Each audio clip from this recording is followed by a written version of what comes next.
Yes, people, what's going on? I'm still without the mic because the part was delivered to somebody else's house. Thanks, Amazon. Cheers. Anyway, what's going on, everyone? It's my back again in the new hoodies. Little Blue Boys Network badge, initials, MD. You get it. So let's talk about players today. I thought what I would do is go through the list of players that have been released, you know, the notable ones, and think about whether I think Everton should make a move for them, whether it would be a good fit. Some of you might disagree with these points, some of you may agree with them, but there is a couple of players on this list that I actually think could add some value or maybe need a second chance. So let's get into it. Cedric Suarez, if you might remember him from Southampton a few years ago, then signed for Arsenal. I think it's a left back. He's not one for me personally, so I'll move past that. Mohamed El Neni is available from Arsenal. We're going to talk about him in a little bit, so let's skip past that. Adam Lallana, no. Andre Gomez has been released by Everton. And I did say at the time, if he took a massive pay cut, I would have considered giving him a new deal. But he's going to have offers from loads of places, so he wouldn't do that anyway, I wouldn't have thought. So, Tosin Adebayo. I think he would be fantastic, but he's not going to sign for Everton. And the reason he's not going to sign for Everton is because there's loads of clubs that want him. Absolutely loads of clubs. Man United are linked with him. Villa have been linked with him. I think Chelsea have been linked with him. There's lots of football teams that want Tosin, so you can understand that. Thiago from Liverpool, no, for obvious reasons. But apart from that, he's got an horrendous injury record. And although on his day he's an absolute class footballer, you know, back before he signed for Liverpool, he was a neat, tidy, very class footballer. He's not that anymore. Joel Matip, again, a centre-half that I think is a good player, but because he's played for Liverpool, I'm all right, mate. Anthony Martial, he always scores against Everton. Martial is a player that I genuinely think if you could get him just right frame of mind, he'd be a really good player. But let's be honest, we haven't seen that right frame of mind for years, so it's a no from me for obvious reasons in that sense. But he's a player that will get a move. Like he's a name that will get a move. Rafael Varane, he'll get a move. I mean, I think he's already been linked with. I think he's been linked with Turkey already. I think it was Fenerbahce with Mourinho. He's been linked to Saudi Arabia. Blah blah blah. Loads of clubs. Paul Dummett, no. Let's just leave that. Karius, no. Obviously, everyone remembers when he made them howlers in the Champions League final against Real Madrid for Liverpool, and his teammates abandoned him.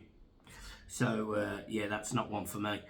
Matt Ritchie, no. Wayne Hennessy. Now, depending on the salary for somebody like Wayne Hennessy, based on the fact we've just got rid of Lonergan, I could imagine him being a third choice goalkeeper, but I'm not saying go and sign him, I'm just saying he could be. Chet Kiarte, he's one of these players, right, that's confused me because he's got the engine and the drive, he's just not very good. But he's coming to the end of his career. He'll get a move somewhere, but yeah, I'm not interested in that. Scott McKenna's a weird one because I don't think people have watched him enough to see actually how good he could be. he is someone, although I don't think Everton should sign him, obviously. He is someone that I think in the right system would be a good player. I don't know what level though, because I haven't seen him enough. But from what I have seen, you know, Scotland international, there's something there. It's difficult to say. Ryan Sessegnon from Spurs. Now, this is a player that I would sign. And I would sign him because I think it was 5 years ago, 6 years ago, he was absolutely ripping it up for Fulham. He was fantastic. He was their top goal scorer from left back. And I think there's probably still a player there. He hasn't been nurtured at Spurs. He hasn't been looked after. But he's a player that, at the time, had both feet, was quick, could score, could run past someone, had skills. He reminded me a little bit of Nils Unconquered.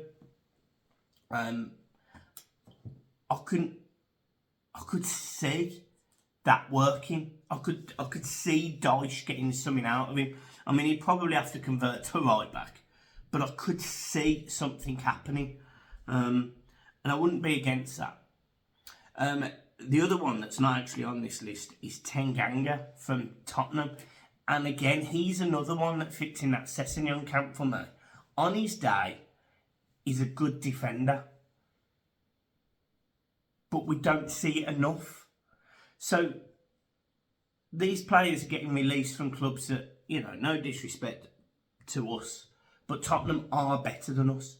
So, these are players that Everton might take a look at. You know, it's almost like you wish you could have them on trial. And you probably could, some of these players. But the other issue you've got when it comes to Premier League players is signing on fees. And Everton, at this moment in time, with no owner, not really knowing what's going on, I don't think we're in a position to even offer signing on fees. I really don't. So, yeah, it's a tough one, but he is a player that I'd go for. Him and Sessegnon, Tanganga, I'd go for both of them. I really would. I think if you're losing Mason Holgate and bringing in Tanganga, for example, I don't think that's a bad move. And then the other one that's been noted is Ogbonna, which is funny actually because we were linked with him when he signed for West Ham. And I don't think he's ever really done it in the Prem. He did probably have 18 good months, but he's not a Premier League defender anymore. Ogbonna, he'll end up going back to Italy maybe, or you know, maybe France, somewhere like that. So he'll play in the top 5 league. I just don't think. I don't think it'll be at one of the. You know, it won't be at a PSG or anyone like that. It'll be at an average level team in those leagues. So that's the sort of players that have been released. Now, I do want to talk about Everton a little bit in terms of the broader picture. You know, Everton, as I mentioned in the video yesterday, we are where we are. We don't know what's going on. But rumours are coming out tonight that Everton would back Manchester City's case about sponsorship from owners. Now, I find this really interesting because I don't necessarily think they're doing it for right now. I think they're doing it because of what Manchester City are on about doing was claiming for damages. And you could imagine that is probably the reason Usmanov didn't buy Everton, because he couldn't fund it directly. He had to do it through sponsorship. I know what I'm trying to say, but I don't know how to explain it. I just think Everton might be supporting Manchester City in this particular case because they haven't been able to utilise their commercial opportunity that they had. Do you get what I mean? I personally, I don't think it's good by Man City, if I'm being honest, and I don't think it will look great for Everton supporting it. But I do get it. I do get it. The problem is, this, if they win, it basically means the top teams can have, as you know, because these owners of these top teams are the richest people. They're going to have other companies, or no, you know, they're definitely going to have other companies that are worth, you know, billions of pounds. You know, what's Ineos or Aneos or whatever they're called to Sir Jim Radcliffe? How much is he worth? You know, Ionis. You know, how much is that worth? You know, when you look at what's the sponsorship deal on the Etihad, for example, because essentially they just stick a zero on the end of it if they want. Because it will lose that fair market value piece. And that's what I think will be interesting. And I could see Everton maybe supporting that Man City piece, because if a new owner comes in and he wants his company to sponsor the new stadium, for example, and he can't sponsor it for as much money as he wants, I can see why you do it. Do you get what I mean? And that's what I find interesting about this. I think the next 2 weeks are going to be an absolute can of worms, and I think at the end of it, it'll be really interesting to see what happens. Then obviously Manchester City have got their hearing, which now is going to go down like a lead balloon, which is meant to start in November, and the decision will be made by 2025, apparently. If I'm being honest, I absolutely think that if Manchester City lose this case, or when it doesn't actually matter now, Man City have put themselves in a position where the Premier League, I suspect, are not going to like them. This whole top six darling narrative, which I don't disagree with, by the way, I think that'll be interesting to see how that is rocked, because the Premier League essentially are taking punches from one of their chosen clubs. I think it's going to be very interesting what goes on over the next 3 or 4 months in the Premier League. The facts of the matter is, the Premier League have put themselves in this position. They really are a mess. They really, really are a mess, and they have managed to mess themselves up immensely, and they've caused all these legal issues when 20, 25, 30 years ago, 35 years ago, none of this was the case. It was fairer competition. You know, somebody showed me a stat of Manchester United dominating the 2000s, the early 2000s, and sort of 97, 96, sort of them years. And I do get that. I do understand that they dominated, but they dominated by having players who had came through their academy with a sprinkling of quality that they signed. You know, they had Paul Scholes, they had a Gary Neville, they had a David Beckham, they had a Roy Keane. They're just a few. They had some strength and depth in players like Nicky Butt and all of these players who were champions. You know, they had an exceptional manager. It's very different now, because if Manchester City know they need a centre-half, they know they can go and spend £100 million on one. There's no competing there. Anyone could have done what Manchester United did 25 years ago if they had the infrastructure and the right manager. Not every team did. You know, some teams come close, some teams didn't. But every team could have nurtured young players and created the next crop, because you didn't see it as much. You didn't see people spending £10 million on a 14-year-old, or you didn't see, you know, families being moved over from other sides of the globe to live in, you know, Manchester or London or whatever, because they're the next big star. You know, we didn't see 15-year-old Martin Odegaard's going to Real Madrid. We didn't see that. We saw homegrown talent from them areas. I've mentioned Roy Keane, by the way, and I appreciate, by the way, he didn't come from Man United, so throw him out of the mix. But the people, the core, the players that came through that academy at Manchester United, that was the reason they were where they were. If Everton had a better academy, we would have been where we were. I mean, it didn't help we had managers like Mike Walker. But, I mean, you know, we could have had a go. So, you know, as much as commercially we're rubbish, and as much as football has moved on in the last 35 years, the Premier League is now 100%, the football side of it has gone. It's gone. It's all about money. It's all about revenue. It's all about eyes watching TVs. It's not about the match-going fan. You know, we've seen it, albeit there's been a U-turn, but Wolves absolutely whacking up their prices for their season ticket holders. And part of the reason is because they're probably trying to attract more tourists. And if they're not, they're trying to increase their income, their revenue. You know, when you look at Liverpool, for example, and again, I'm not actually digging any team out in these comments, but I think most Liverpool fans would say every time they go to a game, there is a lot of tourists that are going to the game for a one-off. And again, you have it in different countries. You have it in Madrid, you have it in Barcelona. You know, if you go to a stag do in Amsterdam, some of you may go to the Ajax Arena, etc., and go and watch an Ajax game. All of that stuff, I get. But it is destroying the match-going fan, the one that has been there through thick and thin, not the one that supports them in the armchair. You know, I think it's... And I'm not criticising any fan, so let's not sugarcoat. I'm not criticising anyone, but what I'm saying is the accessibility to football clubs now is you either pay over the odds for tickets or you pay over the odds for football subscription, or you'd buy the dodgy streams and you might get caught.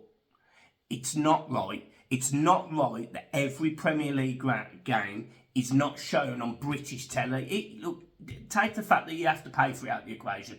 Not every Premier League game is shown on British telly. I think there was 4 occasions last season where you couldn't watch a Premier League game of football, but you could if you lived in France or Spain or America or Australia. How ridiculous is that? So, look, for me, they're the games that the BBCs can pick up, the ITVs can pick up at fair rates. You know, I know it's silly and I know I'm getting into politics. And look, I'm not a fan of politics at all. I'm not a big fan of any of the parties, but, you know, being an Evertonian, you know who I vote for. Lib Dems have come out and said something like that they'll have a certain amount of Premier League games shown on proper telly. That's kind of how it should be. So yeah, so look, I'm on the fence. About whether this is right or wrong with Man City. But what I think is abundantly obvious, it's all about money. It's all about money. And these players, I mean, what a time to be a footballer. You know, what a time to be a professional footballer. Because the Premier League, the average wage of the Premier League footballer now is going up significantly season on season. You know, it's not unusual now to see a footballer on 200 grand a week, 250 grand a week at a club that 5 years ago could never afford that. You know, it's not unusual. Almost turned into Tom Jones then. And then with the addition of the wealth that Saudi Arabia is generating and bringing and adding to football, you're going to see a lot of money spent. And you're probably going to start seeing some dodgy deals where, you know, someone is owned in Saudi Arabia, is best mates with somebody else that wants to go and sign a Kevin De Bruyne, who's 32 years old, still a fantastic footballer for obvious reasons, but he's definitely not the footballer he was 3 or 4 years ago. And they'll pay 300 million for him. And that gets Man City out of any financial hole for this season. You know, the one thing Everton haven't probably looked at doing is actually signing players who have been slightly over the hill maybe, but have got a bit of a name to them, and try and sell them a season like to Saudi Arabia, which is an horrendous thing to think about, but it is a business model that is there, that could be there. So yeah, look, we are where we are, but I'm not enjoying where football's going and the ideas. I'm not. So yeah. So anyway, guys, look, thank you ever so much for your support as always, and make sure you hit the like and subscribe button. If you like the hoodies, give us a shout. We might sell a few of them if you want. Your initials can be on if you want. Don't have to. So let me know in the comments below if you want to get one. Yeah, keep smiling, up the toffees, peace.